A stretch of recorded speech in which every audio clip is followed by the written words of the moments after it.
When it comes to smartphones, Acer is far from a household name. It is known for its inexpensive electronics, however, and the Taiwanese company has managed to come up with an interesting device. Meet the entry-level Acer Liquid Z3. With a $130 price tag, this device has definitely managed to catch our attention. The only real question though is whether it's going to catch yours. This is Chris with Phone Arena, and I'll help you find out. The first thing that you're bound to notice with the Acer Liquid Z3 is just how compact the phone is. Keeping in mind the price point that Acer has gone for, we actually found the plasticky Z3 to be rather pleasing in terms of looks. A common concern we see raised when talking about entry-level smartphones has got to do with build quality. Well, on this count, we're happy to see that the company has got a very well put together piece of hardware on their hands. There are no visible cracks in the profile of the device, and it proved quite unwieldy even when applying great force on the sides. In other words, don't go ahead worrying that the Z3 may break down if you sit on it or something. Having said that, there is obviously no mistaking the Acer Liquid Z3 for a premium device. But it doesn't feel cheap either, the device feels great in the hand, mostly thanks to the rounded shape of the matte plastic on the back. Looking at the display, it's easy to see where Acer has cut corners in order to keep costs down. Thanks to the small 3.5-inch screen, the HVGA resolution of the TFT panel doesn't necessarily make it look horrible, though it really is edging on the sanitary minimum, even in this class. On the other hand, core reproduction appears mostly correct, and the viewing angles are pretty good as well. Unfortunately, the glass on the top of the screen is quite reflective, not to mention a real fingerprint magnet. The Acer Liquid Z3 runs an almost entirely stock Android 4.22 Jelly Bean experience. That's not to say that Acer hasn't done some extra work, however. For one, it's added a bunch of extra and mostly useful quick tiles in the quick settings menu. The 4 quick modes, however, are the most distinctive feature of the software.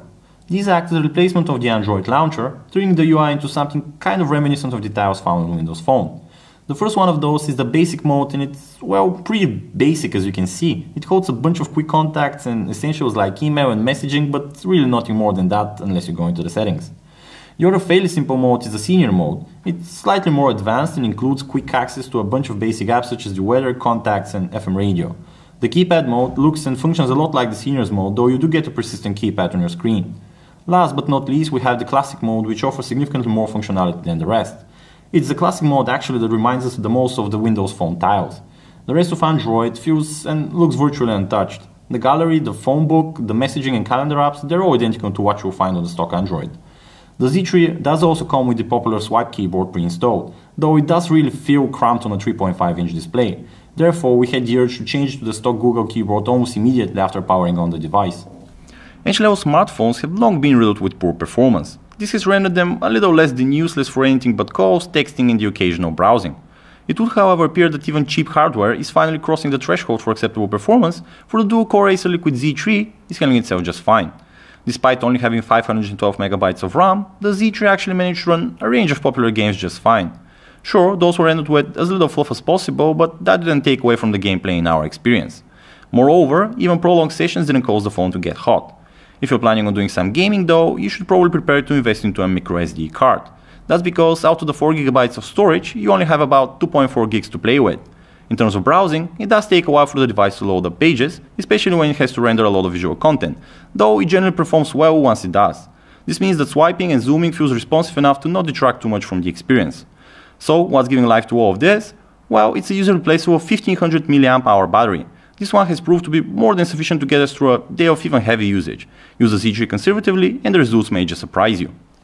We've been talking a lot about camera phones lately on Phone Arena, but if the low price hasn't made this obvious enough, don't expect any miracles from the camera on the Z3. The unit features fixed focus and no flash, which has largely meant that every other snap would come out at least partially blurred out. Don't even bring up low light photography, it's simply out of the question. On the plus side, images have proper color reproduction and feel perfectly adequate for an occasional snap here and there. Shutter speed is pretty fast and the UI is a typical Android experience, which is pretty great by default.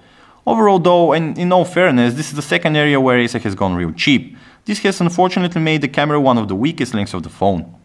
When looking at the Acer Liquid Z3, you have to remember that this is an entry-level device at a very respectable price point for what it brings to the table. Though the low-resolution screen and generic camera unit could definitely use some work, the build quality, along with performance and battery life, are all great and even surprises a bit. If you're looking for an entry-level smartphone on the cheap, then you should probably at least give the Liquid Z3 a consideration. Those of you on the lookout for a secondary or a work phone should probably consider the dual SIM version, which is priced identically. Acer has come up with a compelling device with the Liquid Z3, though it does remain to be seen whether the compact phone will retail outside of Europe. This was Chris with Phone Arena, thank you for tuning in.